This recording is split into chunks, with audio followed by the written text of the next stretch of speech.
Does social justice belong in the classroom, or should teachers take more of a proactive approach in not remaining neutral when talking about difficult issues? These are questions I'm going to be answering based on my own experiences in the class or the course, Equity in the Classroom.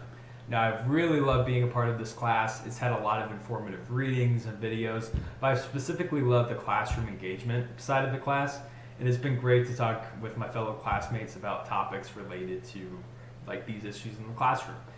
And in relation to these questions I pose, I'm going to be drawing back from my responses to some of the readings from the semester in order to hopefully answer these important questions.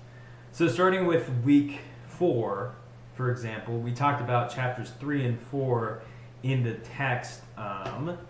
Let me see. Is everyone really equal from Sensoy and D'Angelo? Sorry, I sometimes forget all the information about it, so I wanted to make sure I didn't forget. And in particular, in those chapters of the book, I personally connected most with, there was a sentiment expressed in the reading that illustrated how racial bias related to names can affect how we, in a way, stereotype and view our students. And stereotyping was a big issue also talked later on in chapters 3 and 4, and we talked about it throughout the class.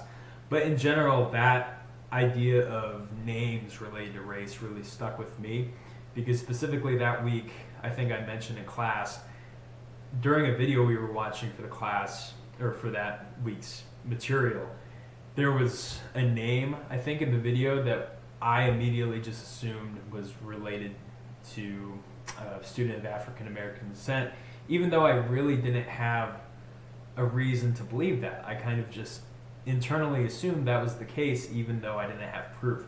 And this is a concept that is discussed further in the book that I realized I needed to change. I had this implicit bias, or I had this preconceived notion about certain names that I didn't really realize.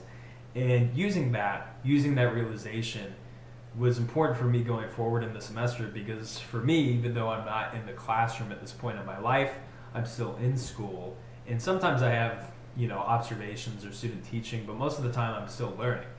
But I work for the YMCA in the school, so I'm able to use the concepts I talk about, or we talk about in the class, inside those situations, like out in the field in a way. So when it comes to that specific thing about names, I tried my best throughout the rest of the semester to understand why I believe in those things, like why I automatically assume this person is this race or ethnicity based on their name. I tried to understand that and also challenged that whenever I was at the YMCA and we were reading a story to the students.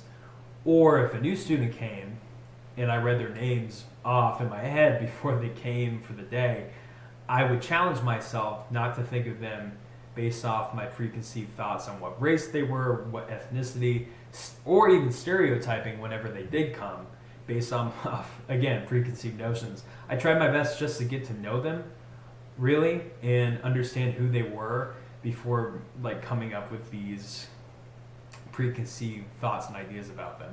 So that idea, particularly from chapters 3 and 4, stuck with me, and I think I'll use those going forward whenever I'm in a classroom setting, or even just in the real world. Instead of assuming things, I'm going to actually learn and try to grow from those experiences. And I think going along with that, another response that I really gravitated towards looking back and reflecting on my time in the class, there was a central idea in the readings for week 9. And these chapters that were discussed that week exhibited how ideas such as color blindness and merely standing to the side in order to be impartial will do more harm than good ultimately. And colorblindness, in ideas such as colorblindness, I have seen, I know many of my peers have talked about seeing in their own lives. And in the end, even though they may seem beneficial to some, because it's not really taking a side, and it seems to be, maybe in some people's minds, encouraging viewing everyone as equal, it doesn't really do much. It's actually harmful in a lot of ways towards progression and towards development of understanding each other. And I think in terms of my own experiences, I have a disability that I've talked about many times in the class that I don't necessarily like to call it a disability. But for me, growing up with it, specifically, I wasn't able to eat a lot of foods, and I had a lot of allergies when I was in school, which made me have an aid sometimes in the classroom and at lunch, and it created a lot of differences and dissonance between me and my fellow classmates sometimes.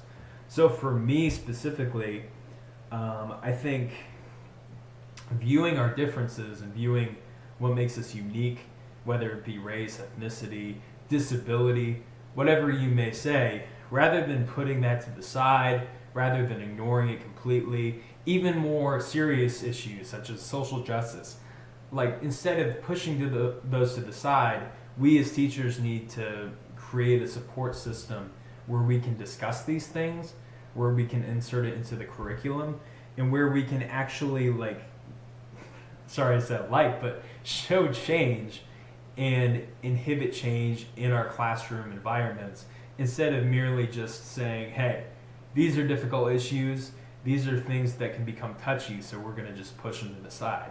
Instead, we need to find ways, especially through the communication from other teachers, we need to find ways to actually support that growth rather than keeping everything hush-hush in a way.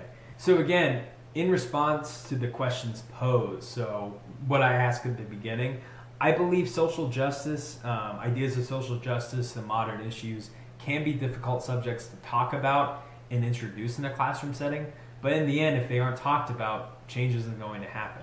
So I really enjoyed the quote, and I think it sums it up pretty well, the overall idea trying to be discussed here in the reading, which is, here's the quote, from chapter 11 of IERE, it's when we object that social justice perspectives are radical and subjective, we are also saying that mainstream perspectives are neutral and objective. So basically what that quote is saying is if we always view these, not always radical, but sometimes radical, or any type of social ideas that may be difficult to address, if we view those as radical or difficult to address in a classroom, then we're basically saying that anything that the mainstream view on things is always going to be the mainstream view, is always going to stay in place. So instead of believing that, I think the best way to foster growth is to encourage students to seek learning opportunities related to these ideas by introducing them in a classroom setting. And the only way we can do this is by uniting together as teachers, researching more about these difficult issues, and actually coming up with a plan instead of just saying, hey, this is difficult, we're not going to focus on this. So in the end, like I've said, I've really enjoyed this class, and I think these ideas of finding ways to address topics that may be hard or maybe a little bit niche sometimes and maybe controversial, I think they're important to relay in the classroom in order for these preconceived biases to be seen and heard and shoved to the side, because they are related to the difficult issues presented throughout the world today. And I think talking about those in the end will be more beneficial, and I hope that in the future, and I will try my best to talk to other teachers and to encourage myself to keep being aware of them, but also to address them whenever I can in the classroom. So I've really enjoyed being in this class. Thank you, Professor Dr. Abdi, for teaching it. It's been a great time, and I've had a lot of great discussions with others. And yeah, that's the end of my reflection video. Thank you.